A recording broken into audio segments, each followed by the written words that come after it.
Today, I was talking to one of my friends on my Discord server about the major of computer science, and as a computer science grad, I think I wanted to say some things about it, and this is mostly in response to the one of the videos. The YouTube channel's name is Drew's Drafts, and the video's title is "Why I Quit Computer Science," and I didn't watch the entirety of the video, but I watched the first half, and what the Drew's Drafts was saying, I really related to, right?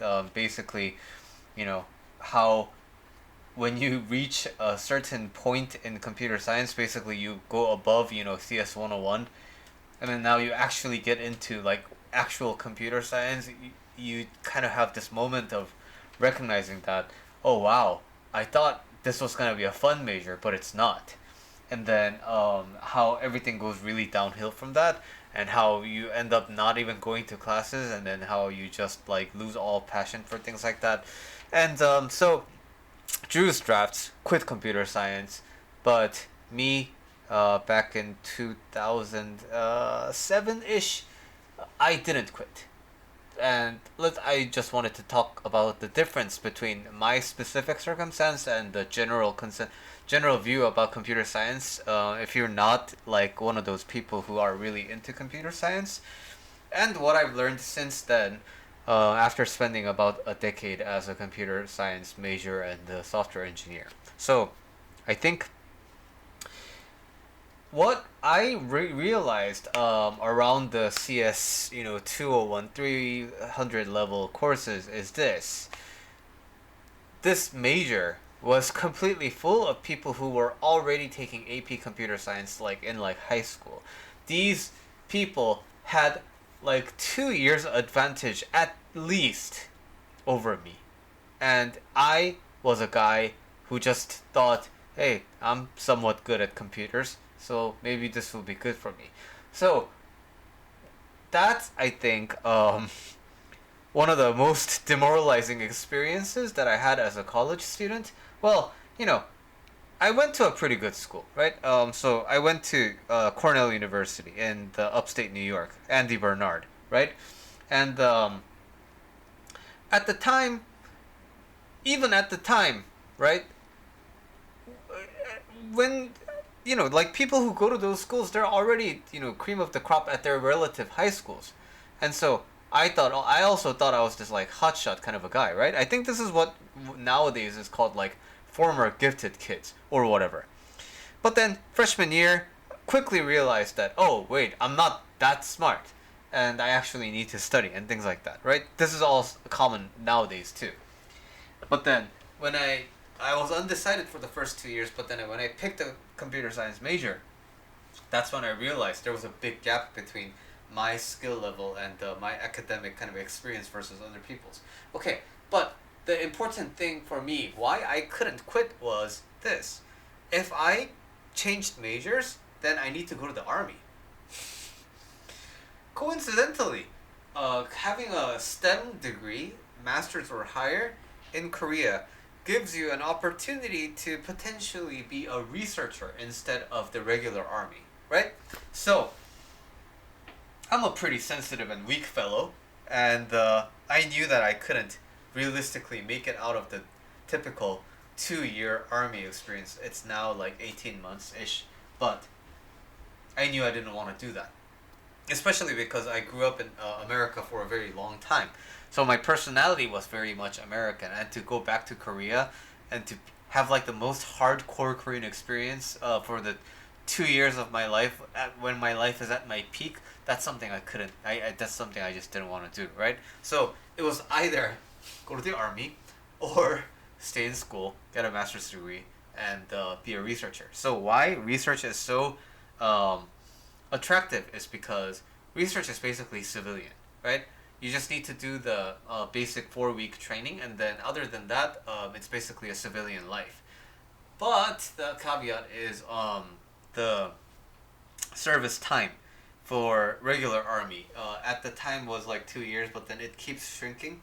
The policies are making it shrink a little bit more and more, but because research position is more or less a civilian one, it's 3 years. So that's the only kind of the downside to it.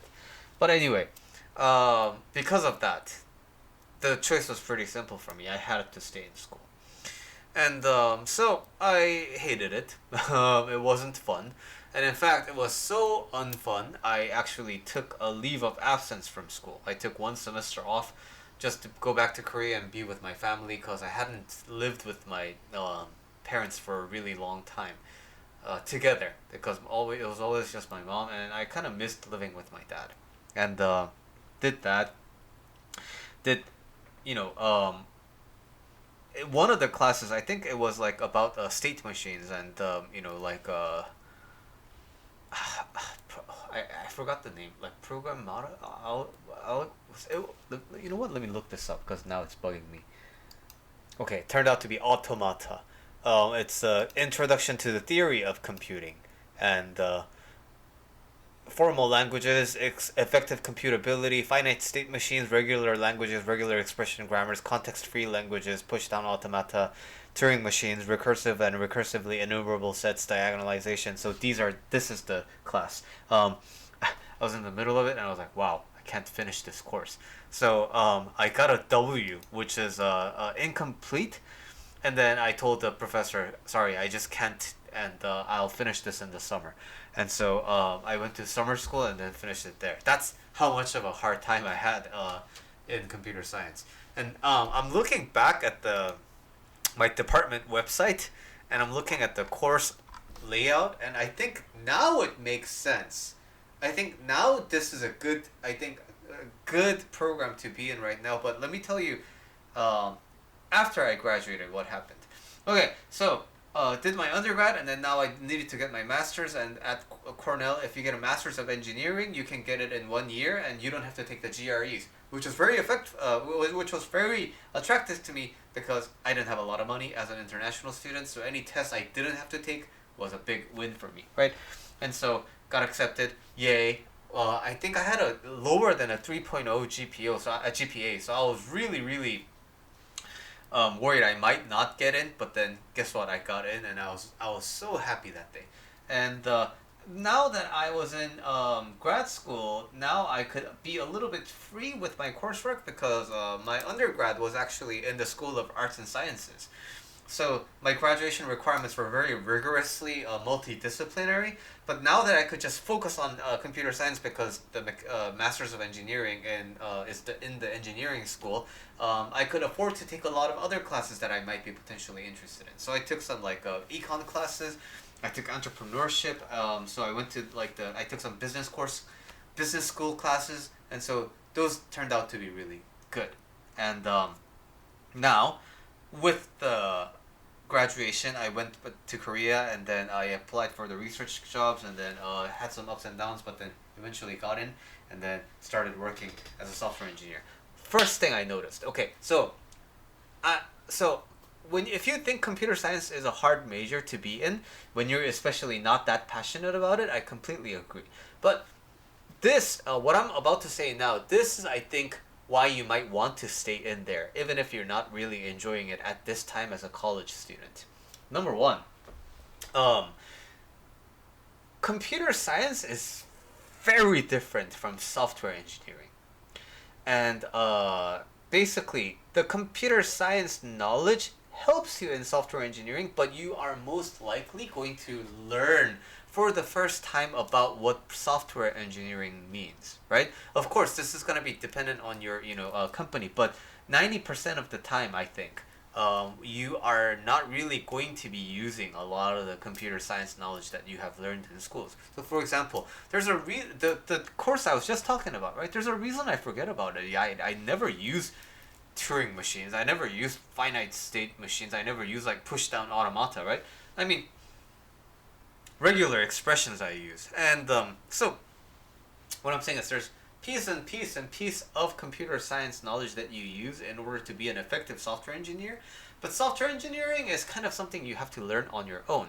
So I think if your school offers software engineering, I think to get into the field of software engineering, that's actually a better kind of a course, kind of a track to take. Okay, then what the fuck is the point of computer science? I learned through my peers that computer science is actually a very scientific field. It's a very academic field. So if you're interested in being a researcher, if you're interested in staying in school to get a PhD, if you're interested in joining one of the big companies as an R&D specialist, researcher, that is when computer science is really effective and it's really suitable for your career track. So that's why I think it's important to not be demoralized by all the people who are actually, computer scientists, because you are going to have a very different kind of a career path if you go down the, corporate world of using your computer science degree. So that's, I think, and like in grad school, I took one course on software engineering, but in reality, that didn't help at all. It was completely different. For example, well, not for example. The truth of the matter is, software engineering is it's a very important part of something's a bigger system called product, right? So product and project management. Software engineering is a part of that. So you're gonna work with owners, project managers, and QA people and designers, and you're gonna work in a very interdisciplinary team, and you're going to play one part of it, right?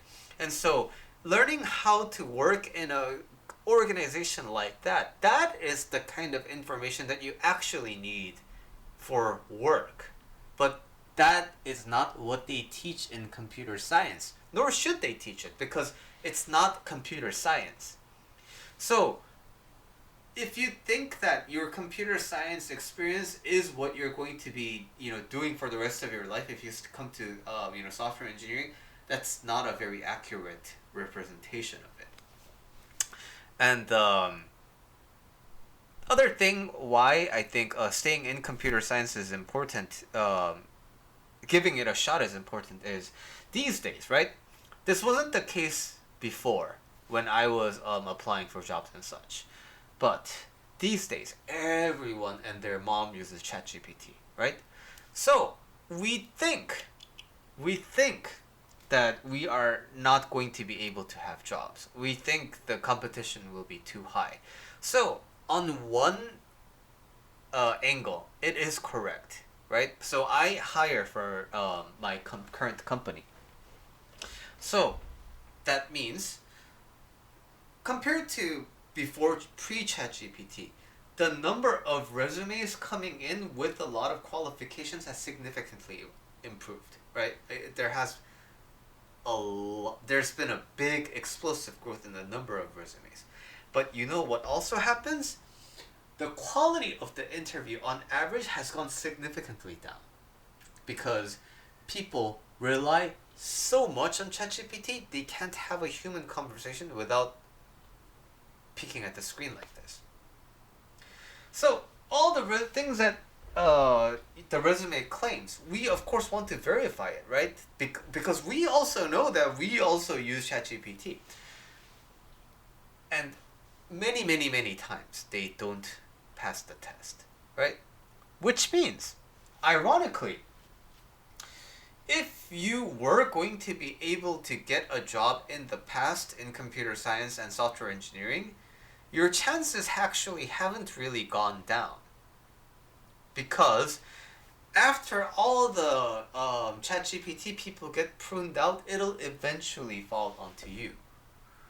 So the competition is not going to be necessarily as steep, as competitive, as cutthroat as you might think it is. And this is coming from the side of someone who hires, right? So I think that's the second kind of reason why you want to continue giving computer science a chance. And number 3, before, right? When I was in school, AI and machine learning was important, but it wasn't as important as today, because GPUs wasn't a thing back then when I was a student. GPUs started becoming a thing around 2012 and 2013. That's when deep learning took a massive improvement. And then I was working in a speech recognition lab at the time, and pre deep learning, the state of the art speech recognitions were like 78%, and then every year there was an incremental improvement, but a big improvement would be like 0.5% increase in accuracy, right? That would be really praised in the papers, like, holy crap, you got a 0.5, like what revolutionary thing did you do in the algorithm, right? And then came deep learning, baseline was like 92% accuracy. So that's how effective deep learning was. But that was just the beginning of it, right? But now, with large language models and speech recognition is really accurate now. Speech synthesis also sounds really good, and it's more integrated into the daily life right now, right? So the use case of AI, use case of machine learning, use case of deep learning, I think will be very, very, very more utilized. I don't think it's quite reached the peak yet, because now there will be more practical business use cases for it.